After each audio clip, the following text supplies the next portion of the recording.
Welcome to The Explainer. Today, we're jumping right into one of those huge questions that just never goes away. You know the stories, the Romans, the Maya, these massive, powerful civilizations that just vanish. It feels like it happens overnight, and we're obsessed with these stories, right? Because they feel like these big, scary warnings for us today. And the story we usually get is pretty simple. There's some huge disaster, climate change, a plague, a massive war. It hits a civilization, and poof, game over. They just crumble. But what if that's not the whole picture? What if that simple story is actually kind of misleading? What if focusing on the disaster makes us miss the real reasons some societies survive and others don't? Okay, let's really get into this. Well, the latest research from archaeology and history is showing us something way more complex. It's suggesting the real story isn't just about what happens to a society. It's about how that society is built from the inside. The key thing isn't the shock itself, it's whether the society is built to be brittle or built to be resilient. So to really see this in action, we're not going to look at a pile of rubble. Instead, let's go somewhere that was buzzing with life. A true crossroads of cultures, ancient Egypt. And we're headed straight for the ancient capital, Memphis. You know, for centuries, long before Alexander the Great even showed up, there was this deep, ongoing cultural mix happening in Egypt. The pharaohs were hiring Greek and Carian mercenaries. Those are folks from what's now Turkey to fight in their armies. Traders were coming and going, sharing goods, sharing ideas. So this wasn't some sudden clash of cultures. It was more like a long, slow dance. And in a big, multicultural city like Memphis, these different groups of people, they lived together, they worked together, and they died together. And maybe the most fascinating piece of evidence they left behind is this one single tombstone. It's called a stela, for a Carian woman named Pia Brahm.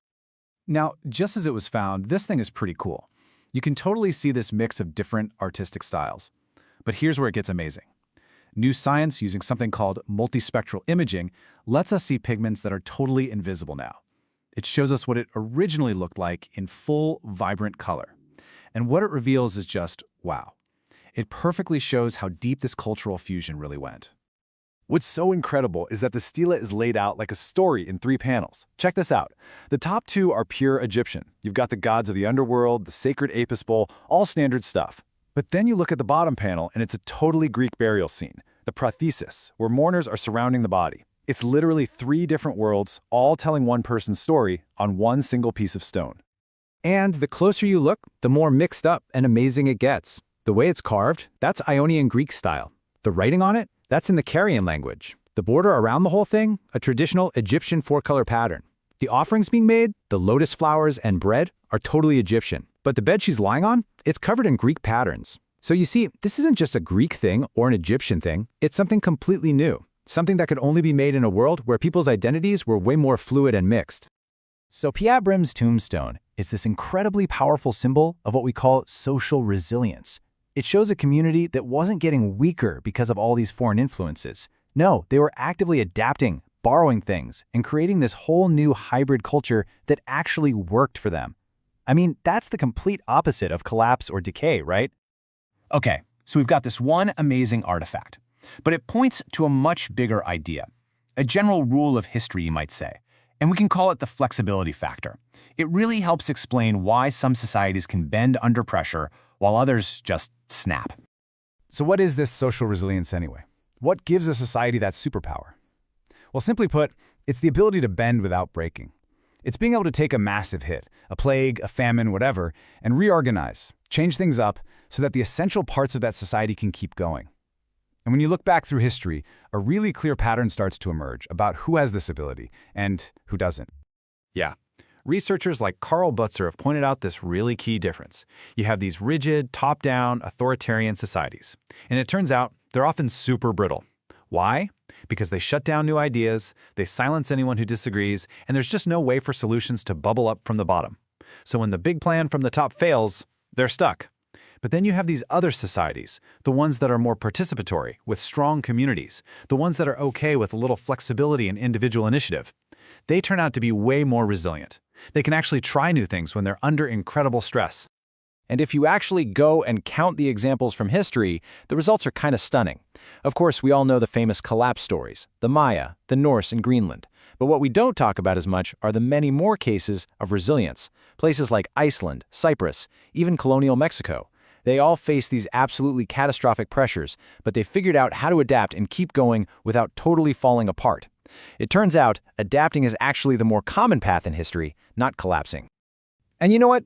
This pattern even holds up when we go back and look at those classic collapse stories again. Almost every time you find a social failure right at the heart of it. Take Mesopotamia, for example. We hear its irrigation system collapsed after some huge floods. Sounds like an environmental disaster, right? Well, yes. But the reason the canals were never fixed was because a new group of rulers came in who just didn't know how to manage the old, super complex system. The knowledge wasn't gone, but the social and political structure needed to use that knowledge was. The real problem was political. Okay, so what's the big takeaway here? Why does it matter so much that we shift our focus from just blaming the environment to looking at how a society is actually put together, especially for us right now? Well, that simple story, the one about environmental doom, it's become what Karl Butzer calls a red herring. It's a total distraction, because when we just blame the climate or a lack of resources for why past civilizations fell, we're kind of letting our own social and political systems off the hook. We end up ignoring the very things we might actually be able to change. The real lesson from history isn't about some inevitable doom that's just going to happen to us. It's about understanding the mechanics of survival. So, number 1, how a society is structured is the key variable. Number 2, being resilient isn't about being rigid and strong, it's about being flexible and connected. And number 3, and this is huge, being able to share information and ideas between different groups in society is absolutely critical when you're facing a mega crisis.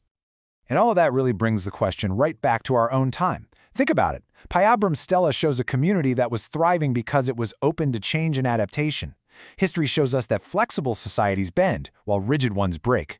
So as we look at the huge challenges we're facing today, the real question isn't just what's going to happen to us. The better question is, what kind of society are we building?